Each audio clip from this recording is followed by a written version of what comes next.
उरण तालुक्यातील कोपोर्ली पुनाडेमधील डोंगर परिसरातील आदिवासी नागरी वस्तीत रात्रीच्या अंधारात बिबट्या शिरल्याने एकच खळबळ उडाली आहे।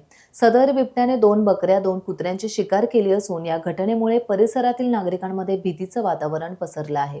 बिबट्याला जेरबंद करण्यासाठी वनविभाग आणि स्थानिक नागरिकांचे 8 तासांपासून प्रयत्न सुरू आहेत, मात्र अद्याप बिबट्याला जेरबंद करण्यात यश आलं नाही। रात्रीच्या सुमारास पुनाडे कोपोर्लीमध्ये बिबट्या शिरल्याचं कळताच नागरिकांमध्ये एकच धावपळ माजली आणि भीतीचं वातावरण पसरलं होतं। अनेकांनी घराची दारे खिडक्या बंद करून घरात राहणं सुरक्षित समजलं, तर काहींनी बिबट्याला पाहण्यासाठी घटनास्थळी धाव घेतल्याचं दिसून आलं।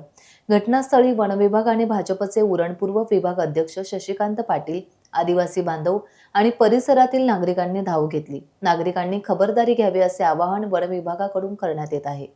टाइम्स डिजिटलला लाईक करा, शेअर करा, सबस्क्राईब करा आणि बेल आयकॉन दाबायला विसरू नका। Times digital.